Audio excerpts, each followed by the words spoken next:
आज हम लोग पढ़ने वाले हैं यूनिट 2 की बात करेंगे। आज हम लोग किसकी बात करेंगे? यूनिट 2 की बात करेंगे। इससे पहले वाली वीडियो में हम लोग ने यूनिट 1 को पूरा फिनिश किया है। यूनिट 1 में हमारे पास दो टॉपिक्स थे। पहला था स्ट्रक्चर एंड बॉन्डिंग था, और जो दूसरा था हमारे पास वो क्या था? स्टीरियो आइसोमेरिज्म था। ठीक है, तो वो दोनों हम लोग ने फिनिश कर ली। हाँ, उन दोनों के हम लोग ने टोटल 15 और 15 एमसीक्यूज किए। देखो वो चैप्टर थोड़ा सा लेंदी है, लेकिन आप लोग को एमसीक्यूज में एक चीज ध्यान रखनी होगी। जो बच्चे पहली बार एमसीक्यूज दे रहे हैं, वो उन बच्चों को एक बात ये ध्यान रखनी है कि जैसे मान ले चैप्टर में कुछ मेन टॉपिक है। इस चैप्टर में मान लेते हैं, सपोज कर लेते हैं, जैसे मेरे पास वुड्स रिएक्शन है। ठीक है, तो वो ये नहीं पूछता है कि मेरे पास भाई क्या कहते हैं एक एल्काइल हैलाइड है प्लस मेरे पास एक सोडियम है, और यहाँ से मैं आर आर एल्कीन बना दूंगा और NaX निकल जाएगा। मतलब यहाँ पे दो लेने पड़ेंगे, यहाँ पे दो लेने पड़ेंगे। वो जिनको रिएक्शन पता होगा तो शायद समझ आया होगा। वो ये नहीं पूछता है। वो क्या पूछेगा कि वुड्स रिएक्शन कहाँ अप्लाई होती है? एल्कीन में होती है, एल्काइन में होती है। भाई एल्कीन है तो यहाँ पे CH4 भी होगा, C2H6 भी होगा, यानी ये इथेन है, और ये हमारा क्या है? मीथेन है। तो वो ये नहीं पूछेगा कि इनके क्या कहते हैं आप प्रिपरेशन बताओ, कि बनता कैसे है, कि इसका यूज क्या है। वो ये पूछेगा कि जैसे CH4 है, हाँ मतलब यूज कहाँ कहाँ यूज होता है? पेट्रोलियम में यूज होता है। इसका कॉमन नेम क्या है? इसका जनरल फॉर्मूला क्या है? मतलब जितने भी अटपटे, जितने भी बेकार क्वेश्चन हो सकते हैं, मैं सच बता रहा हूँ, जितने भी अजीब क्वेश्चन हो सकते हैं ना, कि यार ये पूछ रहा है, तो वही पूछेगा। उसके अलावा मेथड से बहुत ही रेयर है जो पूछेगा। मेथड से जो रेयर हैं उनके मैं आप एक्सप्लेनेशन आप लोग को दूंगा। बाकी जो एज इट इज है कि हाँ ये याद ही करना है, भाई भाई पैराफिन्स को क्या बोलते हैं हम लोग? अच्छा एल्केन्स बोलते हैं। ओलेफिन्स को क्या बोलते हैं? अच्छा एल्कीन एल्काइंस बोलते हैं। तो ये बस उसी पे में ध्यान रखना है। ठीक है, चलो बिना कोई टाइम वेस्ट स्टार्ट करते हैं। तो मेरा नाम है Pratyush Srivastava and this is your amazing channel cracking BSc cam. देखो आज हम लोग बात करेंगे क्वेश्चन नंबर 1 से लेके क्वेश्चन नंबर 30 तक। यानी अब मैंने कहा था ना, हर एक एक यूनिट में हम लोग 30 क्वेश्चन करेंगे। तो पहली वाली यूनिट में 15 + 15 यानी हम लोग ने 30 क्वेश्चन किए, और यहाँ पे हम लोग 30 क्वेश्चन को करेंगे। चलो स्टार्ट करते हैं। इसमें कह रहा है मास गैस कंटेन मेनली कंटेन्स। अब जाहिर सी बात है, मास गैस हमारी कौन सी होती है? CH4। तो यहाँ पे CH4, इसको क्या मतलब बताऊंगा कि मास गैस इस मेनली इसको CH4 बोलते हैं, ये पेट्रोलियम में यूज होती है, वगैरह वगैरह। Which of the following formula represents alkene? देखो अब यहाँ पे ध्यान रख लेना, कभी भी क्वेश्चन है एल्कीन का formula CnH2n+2 alkene. CnH2n alkene. CnH2n-2 alkyne. ठीक है, यानी अगर +2 कर रहे हैं तो सिंगल बॉन्ड, -2 कर रहे हैं तो ट्रिपल बॉन्ड, कुछ नहीं कर रहे हैं तो डबल बॉन्ड। यानी एल्केन का फॉर्मूला यहाँ पे क्या हो जाएगा? मेरे पास CnH2n+2 है। अब ये फॉर्मूला जिस फॉर्मूले में फिट बैठता है उस फॉर्मूले के हिसाब से हो जाएगा। अच्छा खुद ही यहाँ पे ध्यान दो, 5 है तो 5 टू यहाँ पे 10 हो जाएगा, तो यानी ये क्रॉस हो गया। यहाँ पे तो है ही नहीं, ये तो पहले ही क्रॉस हो गया। यहाँ पे 3 है, हमने 3 रखा, तो 2 3 जा 6 यानी प्लस कितना हो जाएगा? 8 हो जाएगा। तो ये भी गलत हो गया, तो बचा हुआ मेरे पास ऑप्शन डी नंबर सही हो गया। आई होप आप लोग को समझ आ रहा होगा। तो ऑप्शन नंबर डी देखो, CnH2n, n की वैल्यू है 4, तो n की वैल्यू मैंने 4 पुट अप करी, +2 किया तो C4H10 हो गया। C4H10 हमारा क्या होता है? ब्यूटेन होता है। कॉमन नेम N ब्यूटेन है। IUPAC name butane, common name N butane. Question number 3 में क्या कह रहा है? क्वेश्चन नंबर 3 में कह रहा है petroleum is a mixture of. Petroleum जाहिर सी बात है is a mixture of alkene का भी, मतलब जितने भी हाइड्रोकार्बन मोस्टली होते हैं उन सबका मिक्सचर हमारे पास क्या होता है? पेट्रोलियम। तो एल्कीन भी है, एरोमेटिक भी है, साइक्लो एल्केन्स भी। इसका मतलब क्या हो जाएगा? ऑल ऑफ दीस हो जाएगा। यहाँ पे क्या मतलब हो जाएगा? Petroleum is a complex mixture of various hydrocarbons. सभी को अच्छा समझा? अब बात करते हैं हम लोग क्वेश्चन नंबर 4 की। क्वेश्चन नंबर 4 में कह रहा है वाटर गैस। देखो वाटर गैस, ये क्लास जनरली बता देता हूँ, बच्चे भूल तो गए होंगे भाई, बहुत पहले पढ़ा था, क्लास 10th का भी ये टॉपिक है। उसमें भी वाटर गैस पढ़ाया जाता है, क्योंकि वाटर गैस हाइड्रोजन की प्रिपरेशन में भी यूज होता है ना, इसलिए। इसमें कुछ नहीं लेते, कार्बन लेते हैं और वाटर लेते हैं। यहां से जो बनता है कार्बन मोनोऑक्साइड प्लस H2 बनता है, जिसको हम लोग बोलते हैं वाटर गैस। अब ये कार्बन कोई नॉर्मल कार्बन है, इसको बोलते हैं कोक। क्या बोलते हैं? कोक। और ये कैसा कोक होता है? हॉट कोक होता है। वो कोक वो पीने वाला कोक नहीं है। सब लोग ने कोल देखा है ना, कोल, COAL, कोल यानी कोयला। तो जो कोयला होता है उसी का एक मॉडिफाइड फॉर्म होता है कोक, तो उसी की हम लोग बात कर रहे हैं। ठीक है, तो यहाँ से CO+H2 कौन है? सिर्फ यही है, तो हमारा ऑप्शन क्या हो जाएगा? ये भी गलत, ये भी गलत और ये भी गलत। देख लेते हैं इसका आंसर। ऑप्शन नंबर सी, इसकी प्रिपरेशन कैसे होती है? ये रहा हॉट कुक, ये रहा वाटर गैस, 1000 डिग्री सेल्सियस। बहुत बहुत जगह ये क्या कहते हैं 1200 डिग्री सेल्सियस में लिखा रहता है, लेकिन वो छोटी बुक में ये काट दिया गया, तो इसलिए आप भी 100 डिग्री सेल्सियस पढ़ें तो ज्यादा सही है। अब देखो CnH2n किसका फॉर्मूला हो सकता है? अभी मैंने बताया ना, +2 है तो एल्कीन, -2 है तो एल्काइन, बचा हुआ बीच में क्या हो जाएगा? एल्कीन, तो यानी CnH2n एल्कीन हो गया, तो ओनली एल्कीन्स। अच्छा, यहाँ पे दो दो ऑप्शन है, यहाँ पे ध्यान दो, ओनली एल्कीन्स, ओनली एल्कीन्स। यहाँ पे हो सकता है एल्काइंस होना चाहिए था, इस वजह से यहाँ पे मिस्टेक है। तो option number A is correct. इसका जनरल फॉर्मूला, इसकी ये GF वर्ल्ड देख करके आप लोग को वहां नहीं चले जाना है, वापस से आ जाओ। बहुत से लोग तो वहीं सोचने चले गए हाँ यार बहुत टाइम से मैसेज नहीं किया। तो ये क्या हो जाएगा? Only alkenes. यहाँ पे भी ये चीज गलत है, ओनली एल्कीन्स, क्योंकि CnH2n हमारा क्या होता है? एल्कीन। CnH2n -2 हमारा होता है एल्काइन। चल, और यहाँ पे भी, अरे यहाँ पे भी हो जाएगा एल्कीन। ठीक है, चल अब बात करते हैं action of heat on the mixture of sodium propanoate. देखो एक सेकंड यहाँ पे ध्यान दो, पहले हम लोग बनाते हैं प्रोपेनोइक एसिड। प्रोपेनोइक एसिड क्या होता है? CH3CH2COOH। अब ये जो COOH है, इसको हम लोग बोलते हैं एसिटिक एसिड। कौन सा एसिड बोलते हैं? Acetic acid. कौन सा एसिड होता है? ये एसिटिक एसिड होता है। अच्छा ठीक है, एसिटिक एसिड हो गया। इसमें से ये H+ अगर हम हटा दें, ये H+ हटा दें, इसकी जगह Na लगा दें, मतलब H+ हटा दिया, Na लगा दिया, तो इसको बोलते हैं सोडियम 1 2 3, इसको बोलते हैं सोडियम प्रोपेनोएट। ठीक है, सोडियम प्रोपेनोएट। एक और कार्बन हटा दे, सोडियम इथेनोएट। यहाँ से एक और कार्बन हटा दे, सोडियम मिथेनोएट। ठीक है, तो बस यही फॉर्मूला इसका।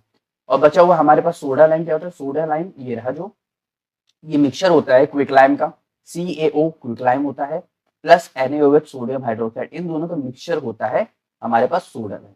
सभी को अच्छा समझ आ गया? और चलो जल्दी से ध्यान देते हैं, इसकी प्रिपरेशन क्या करेगा। प्रिपरेशन यहाँ पे ये होता है कि ये देखो Na Na Na2CO O, 3 O है ना, तो CO3 सोडियम बाइकार्बोनेट, मतलब सॉरी सोडियम कार्बोनेट के फॉर्म में निकल जाता है, और बचा हुआ ये रहा CH3 और ये रहा CH2H, तो ये मिलकर क्या बना देता है? CH3, यानी CH3 ये क्या बन जाएगा मेरे पास? एल्कीन बन जाएगा। ठीक है, तो सभी को मैं थोड़ा सा मेथड की फॉर्म में भी ले चल रहा हूँ, तो आप लोग ध्यान रखना। बचा हुआ CO क्या करेगा? वो एज अ रिएजेंट की तरह वर्क करेगा। अब देखो Wurtz reaction is used to prepare.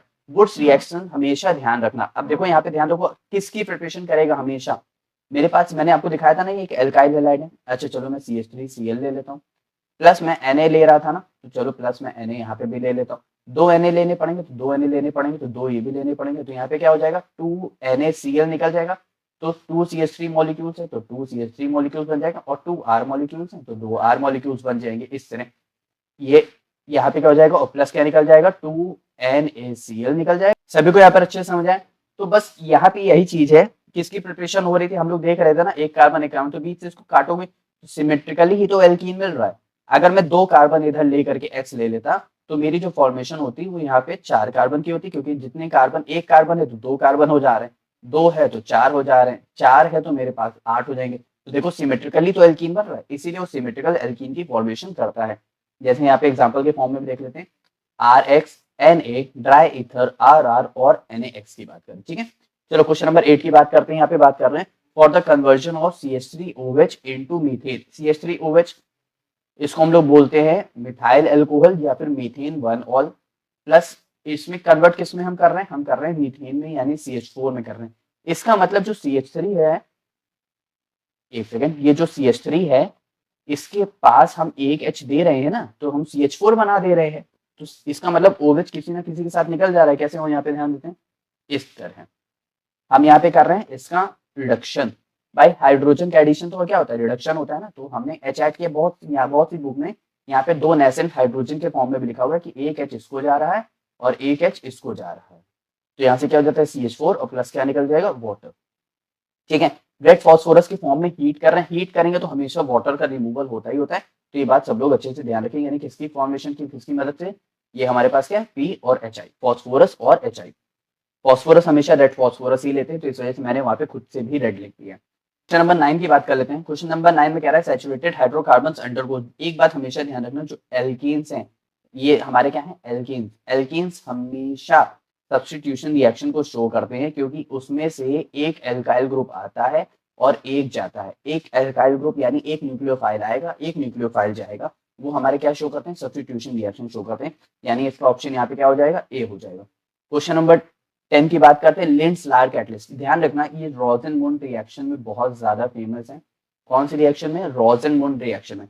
यहाँ पे क्या होता है, एक एसिटाइल क्लोराइड होता है यानी CH3COCl होता है, और यहाँ पे हाइड्रोजन का एडिशन होता है इस तरह, यहाँ पे Cl, तो एक HCl ले जाता है और एक H यहाँ पे आके जुड़ जाता है, तो CH3 C double bond OH हो जाता है, प्लस HCl निकल जाता है। ये जो पूरी रिएक्शन है ना, एक इथेनॉल क्लोराइड की, मतलब CH3 में इसको यहाँ पे वापस लिख देता हूँ, शायद आप लोग को ना समझ आ रहा हो, इस तरह, और प्लस 2 नेसेंट हाइड्रोजन का हम लोग यूज करते हैं।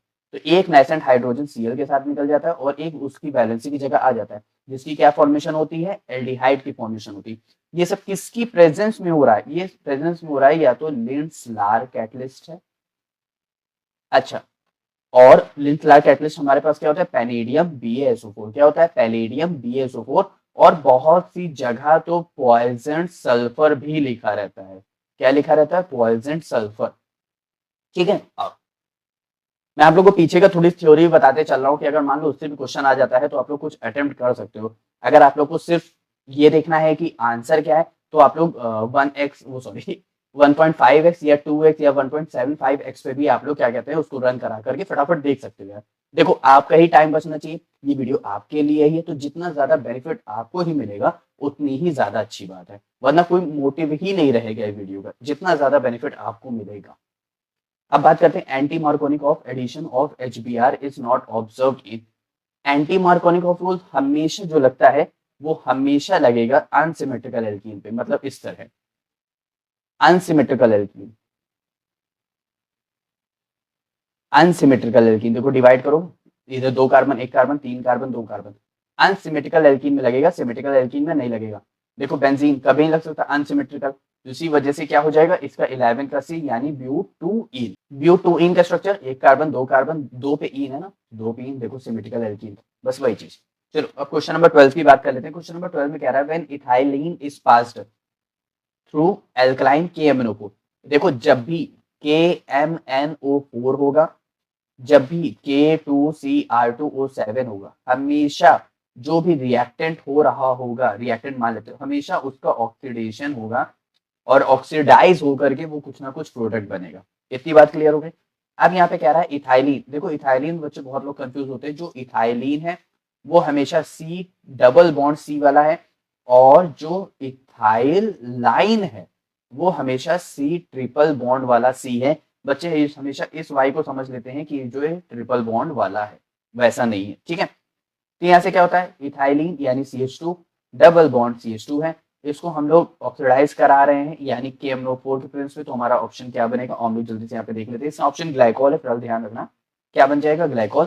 अब कैसे बनेगा, यहाँ पे थोड़ा सा अंडरस्टूड होता है वाटर का एडिशन। क्या अंडरस्टूड होता है, वाटर का एडिशन। तो यहाँ से क्या होता है, CH2OH बन जाता है, और यहाँ से क्या होता है, ये CH2OH बन जाता है।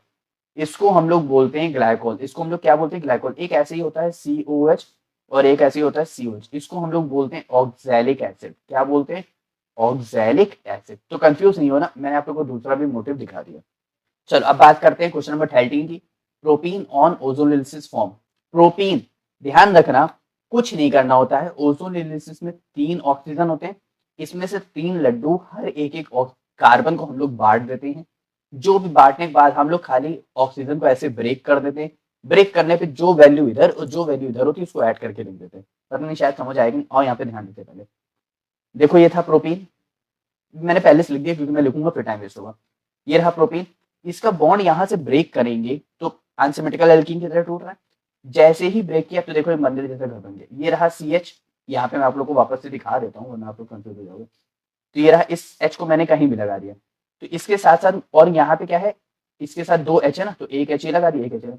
अब मंदिर जैसा ही जो पूरा घर बन रहा है इस तरह, तो एक ऑक्सीजन यहाँ पे, एक ऑक्सीजन यहाँ पे और एक ऑक्सीजन यहाँ पे, बस खाली सिंपल ऐसे ही करना था। और इसकी ब्रेकिंग इस तरह कर दो, तो देखो CH3CHO, तो यहाँ पे लिख दिया CH3CHO, और यहाँ पे क्या है HCHO, यहाँ पे क्या है प्लस HCHO। तो इस तरह इसकी फॉर्मेशन हो जाएगी। आई होप आप लोगों को थोड़ा सा समझ आया होगा। तो बस वही चीज है, आप लोग इसको नोट भी कर सकते हो और अपने पास एज अ बैकअप की तरह रख भी सकते हो। तो किसकी फॉर्मेशन हो रही है, एसिटाल्डिहाइड और फॉर्मेल्डिहाइड की। अच्छा लेकिन किस में होगा, एल्कीन में होगा। तो ऑप्शन नंबर इसका क्या हो जाएगा, सी हो जाएगा। बात करते हैं बेयर्स रिएजेंट की। देखो बेयर्स रिएजेंट भी अपने फॉर्म में एक लिंक लार्ड कैटलिस्ट की तरह बहुत फेमस रिएक्शन है। उसका नेम क्या है, एल्कलाइन KMnO4। क्या है, एल्कलाइन। बहुत जगह डाइल्यूट भी मिलेगा तो वो भी सही है। कैसे, और यहाँ पे ध्यान दे लेते हैं। जैसे मेरे पास एल्कीन है, इसमें वाटर का एडिशन किया ऑक्सीडेशन प्रोसेस में, तो हमें क्या मिल गया, CH2OH CH2OH। और कुछ ये रिएक्शन जानी पहचाने से लग रही है भाई, ये वही तो है। ये यहाँ पे ध्यान दो, अगर आप लोग को थोड़ा सा भी ध्यान दो, क्या ये वो नहीं है। यहाँ पे मैं लिख देता हूँ वापस से CH2OH, और ये क्या था, CH2OH। क्या ये ग्लाइकॉल नहीं है यार, वही है ना। तो बस सभी कुछ समझ आया। क्वेश्चन तरह तरह के फॉर्म में रिपीट होते हैं, बस खाली उनका थोड़ा सा क्वेश्चन पूछने का तरीका ही चेंज होता रहता है। Bond form in alkene, alkene का स्ट्रक्चर किस तरह बनता है, C डबल बॉन्ड C, इस तरह इस तरह इस तरह।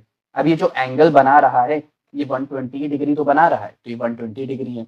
अगर मेरे पास इथाइन होता इस तरह, तो लीनियर स्ट्रक्चर बना रहा ना, यानी 180 बना रहा है, तो ये 180 हो जाता। तो बस यही सब थोड़ा बहुत ध्यान रखने वाली। 109 हमेशा टेट्राहेड्रल में शो करता है इस तरह, तो ये जो एंगल होता है 109 डिग्री होता है। तो मेरा ऑप्शन क्या हो जाएगा, 120 डिग्री। अब बात करते हैं क्वेश्चन नंबर 16 की। When propyne is treated with aqueous H2SO4 in presence of HgSO4 the major product is. देखो ये बहुत फेमस रिएक्शन भी है और बहुत बार भी पूछी जाती है।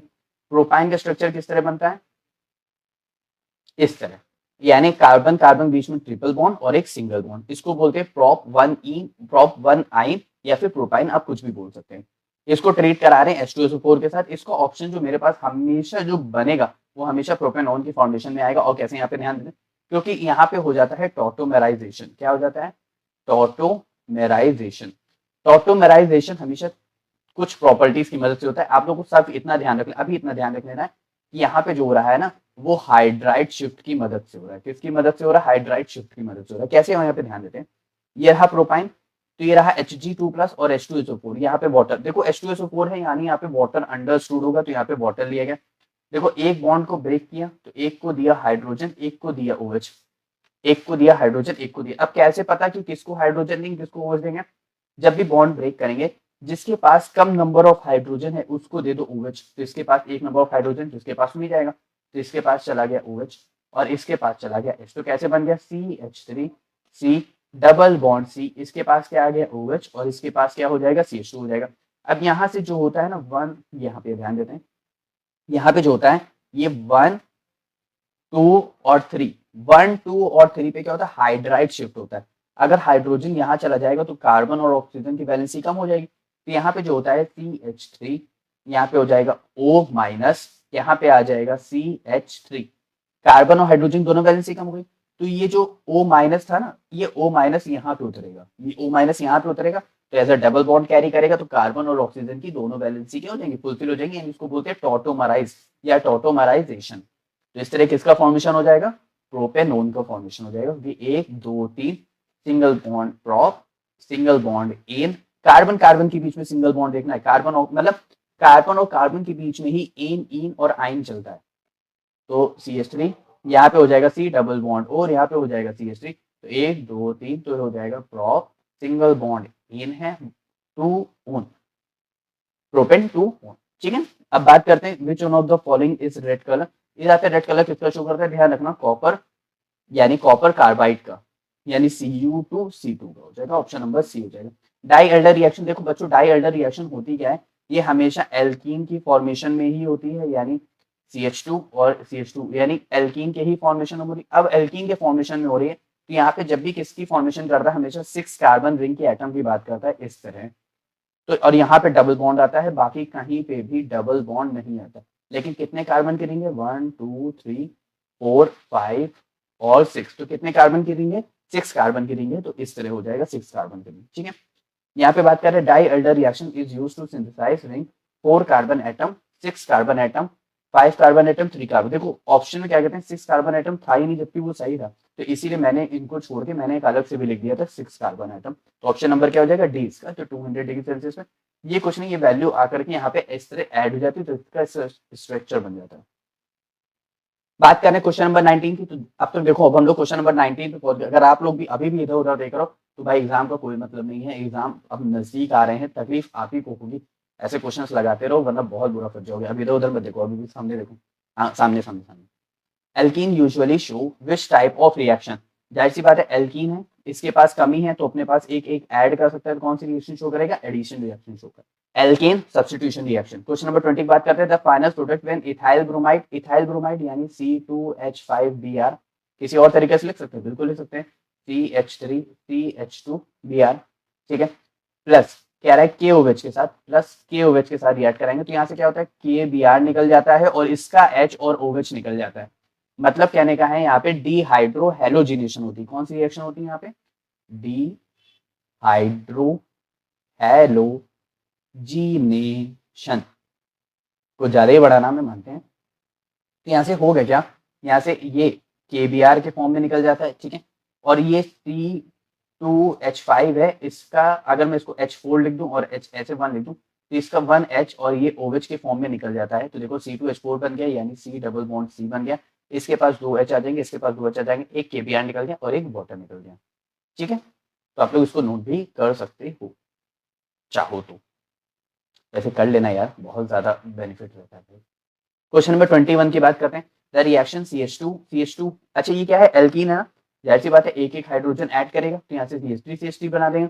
अब ये रिएक्शन कौन सी है, एडिशन रिएक्शन है, एडिशन ऑफ हाइड्रोजन है, हाइड्रोजिनेशन रिएक्शन है। देखो addition of hydrogen, hydrogenation reaction, third name है जो इसका, इसको बोलते हैं सैप्टियर-सेंड्रन्स रिएक्शन। तो इसके ये साइंटिस्ट का नेम है, ये क्लास 11th का भी टॉपिक है जिसमें क्या कहते हैं बहुत बार पूछा गया है। तो ऑप्शन नंबर क्या हो जाएगा, सी हो जाएगा। क्रॉसबोर्ड रिएक्शन तो दूसरी हो जाती है, कोल बेस्ड रिएक्शन हमारे क्या कहते हैं, पोटेशियम वो इथेनोवेट की प्रेजेंस में होती है, और कार्बन अमाइन रिएक्शन जिसमें आइसोसाइनाइड का फॉर्मेशन, आइसोसाइनाइड यानी इस तरह आइसोसाइनाइड का फॉर्मेशन होता है, तो उससे कोई मतलब ही नहीं है। अब बात करते हैं पैराफिन वैक्स, पैराफिन वैक्स हमेशा हमारे किसमें होते हैं, सैचुरेटेड हाइड्रोकार्बन्स, क्यों, क्योंकि पैराफिन का दूसरा नेम क्या है, एल्कीन्स, और एल्कीन के बीच में हमेशा सिंगल बॉन्ड होता है, और जिसके जिसके बीच में सिंगल बॉन्ड होते हैं वो सैचुरेटेड हाइड्रोकार्बन होते हैं, जिसके बीच में डबल बॉन्ड और ट्रिपल बॉन्ड होते हैं वो हमारे होते हैं अनसैचुरेटेड हाइड्रोकार्बन। आई होप आप लोग को अच्छे से क्लियर हो रहा होगा। चलो क्वेश्चन नंबर डी, मतलब ये हमारा हो गया है, इसका option number D. Question number 23 की बात करते हैं, which of the following molecule is linear, अरे सबसे पहले ही मिल गया यार हमारा इथाइल, ये तो हमारा हो ही नहीं सकता, और ये हमारा एज अ प्लेनर मॉलिक्यूल है, ये हमारा बेंड शेप मॉलिक्यूल है, कहते हैं दिखा देता हूँ मैं आप लोगों को, ये रहा ऑक्सीजन, क्योंकि ऑक्सीजन के पास होते हैं लोन पेयर, तो लोन पेयर इन बॉन्ड को थोड़ा सा झुका देते हैं, झुकाने की वजह से ये वी शेप का दिख रहा है, वी शेप यानी बेंड शेप का दिख रहा है, तो ये इस तरह है, ठीक है, तो इसका हो जाएगा लीनियर स्ट्रक्चर। अब बात करते हैं क्वेश्चन नंबर 24 की, प्रोप ए डाईइन, यानी यहाँ पे ट्रोप जो है ना उसके पास दो इन है, तो ये रहा डाईइन, एक इन दो इन, ठीक है, तो उसी को बोल रहे हैं is example of cumulated diene, is example of cumulated diene, ये याद कर लो तो अभी के लिए काफी है। तो इज ऑल्सो कॉल्ड एलीन, इसको हम लोग एलीन भी बोलते हैं अगर क्यूमुलेटेड वर्ड ना दिया हो, और अगर एलीन वर्ड दिया हो तो उसको भी आप लोग ध्यान रखना, ठीक है। The most strain cyclohexane, cycloalkene sorry, the most strain, strain का मतलब यहाँ पे हो जाता है जो इसका एंगल स्ट्रेन है वो बहुत ज्यादा है, तो हमारे पास ऑप्शन क्या हो जाएगा, साइक्लोप्रोपेन का जो एंगल स्ट्रेन है बहुत ज्यादा होता है वो। क्वेश्चन नंबर 26 की बात करते हैं, डाईइन, अरे डाईइन जाहिर सी बात है यार, सब्स्टिट्यूशन रिएक्शन तो शो नहीं करेगा, उसके पास डबल बॉन्ड है, एलिमिनेशन रिएक्शन कुछ एक तो वैसे उसके पास बॉन्ड की कमी हो तो उसको एलिमिनेट कर रहे हो, यानी इसमें एडिशन रिएक्शन हम कुछ ऐड कर सकते हैं, तो ऑप्शन नंबर बी हो जाएगा। क्वेश्चन नंबर 27 की बात करें, the theory of stainless ring was explained bye, इसको किसने बताया था, ये तो देखो आया ना साइंटिस्ट का नेम, तो साइंटिस्ट नेम आएंगे ही आएंगे, मैंने तो यहाँ पे सिर्फ एक साइंटिस्ट का नेम इसलिए डाला हुआ है ताकि आप लोग को लगे कि हाँ ठीक है, ऐसे साइंटिस्ट नेम आपके 3-4 पूछे ही जाएंगे, तो यहाँ पे क्या आएगा, सैशे एंड मोहर, ठीक है, तो इसका ऑप्शन नंबर क्या हो जाएगा, बी, इसको तो याद ही करना है, मैंने भी याद ही किया था।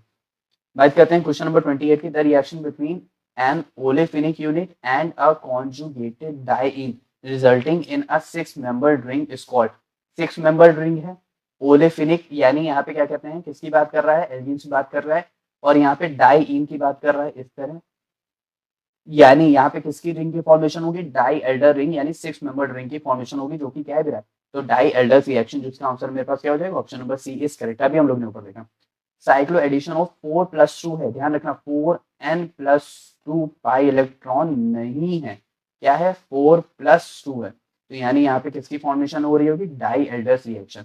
वो डाई एल्डर में बार बार वर्ड इसलिए ले रहा हूँ क्योंकि जो एमसीक्यूज हैं ये जो मैं लेटेस्ट 2024 की बुक से भी करा रहा हूँ आप लोग को, मैंने आप लोगों को सोर्स भी बताया मैं कहाँ से ले रहा हूँ, कोई नेट से नहीं उठा रहा, लेटेस्ट 2024 की बुक से ले रहा हूँ। जो न्यू एनईपी का जो न्यू मेन प्रोजेक्ट आया है मैं उसी पे आप लोग को वर्क करा रहा हूँ, ठीक है। तो इसी को ध्यान रखना, यहीं से क्वेश्चन पूछे जाएंगे और हो सकता है इसमें से भी आप लोग के, देखो 30 हैं, बहुत बड़ी बात नहीं करते, शायद 10 आ जाए, 10 से ज्यादा तो मैं मानता भी हूँ कि नहीं आएंगे, लेकिन 20 में से 10 मिल रहे हैं तो यानी बहुत बेनिफिट है। 75 हैं क्वेश्चन, तो 75 में से 10 हो जा रहे तो बहुत अच्छी बात है। तो हमारे पास क्या हो गया, डाई एल्डर्स रिएक्शन हो गया। क्वेश्चन नंबर 30 की बात करते हैं, बॉइलिंग पॉइंट ऑर्डर। देखो एक बात ध्यान रखना, बॉइलिंग पॉइंट ये डायरेक्टली प्रोपोर्शनल होता है, बॉइलिंग पॉइंट डायरेक्टली प्रोपोर्शनल होगा चेन के, डायरेक्टली प्रोपोर्शनल होगा चेन के, यानी जितनी ज्यादा चेन होगी उतना ज्यादा बॉइलिंग पॉइंट होगा, ठीक। Boiling point direct inversely proportional होता है ब्रांचिंग के, किसके इनवर्सली प्रोपोर्शनल होता है, ब्रांचिंग के, यानी जितनी ज्यादा ब्रांचिंग हो रही होगी उतना ज्यादा बॉइलिंग पॉइंट कम हो जाएगा। तो यहाँ पे ध्यान दो, एन पेंटेन 1 2 3 4 5 यानी सब पेंटेन है, तो यानी चेन जो सबसे ज्यादा इसकी है, तो यानी बॉइलिंग पॉइंट भी एन पेंटेन का ही ज्यादा होगा क्योंकि चेन लंबी है। जाहिर सी बात है, अब चेन शॉर्ट करेंगे ना तो छोटी ही हो जानी है, तो एन पेंटेन का सबसे ज्यादा होगा, ठीक है। फिर उसके बाद एन पेंटेन को अगर हम छोटा करेंगे तो इस तरह, इसको बोलते हैं आइसोपेंटेन या फिर 2 मिथाइल ब्यूटेन। देखो चेन छोटी हो गई, ब्रांचिंग आ गई, तो उसके बाद आइसोपेंटेन आ गया। उसके बाद नियोपेंटेन किस तरह बनाते हैं, जब एक ही कार्बन से ऊपर नीचे 2 कार्बन लगे हों एक ही स्ट्रेट चेन में, तो उसको बोलते हैं नियोवर्ट, तो नियोपेंटेन। तो देखो ब्रांचिंग और भी ज्यादा बढ़ गई थी, कॉम्प्लेक्स हो गई थी, उसका बॉइलिंग पॉइंट सबसे कम हो गया। Option number B is correct हो गया। एन पेंटेन तो यहाँ पे ठीक है, यहाँ पे आइसोपेंटेन ठीक है, लेकिन बाकी सब क्या हो रहा है, गलत हो रहा है, इसीलिए ये ऑप्शन गलत है, ये ऑप्शन मेरे पास सही है। तो हम लोग ने क्वेश्चन नंबर 30 एमसीक्यूज कर लिए हैं। अगर अब आप लोग को यूनिट 3 देखना है तो आप लोग ऊपर यूट्यूब पे सर्च कर सकते हैं, या फिर नीचे आप लोग को नीचे डिस्क्रिप्शन बॉक्स में लिंक मिल जाएगा, तो आप लोग वहां से भी देख सकते हैं।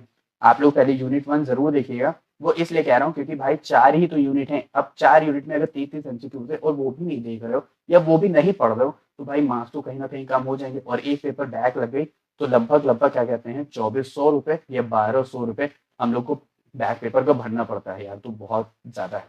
तो आप लोग प्लीज पढ़ते रहना, अच्छे से कोशिश करना और एग्जाम अच्छे से देना। मिलते हैं नेक्स्ट वीडियो में नेक्स्ट टॉपिक के साथ, बाय बाय।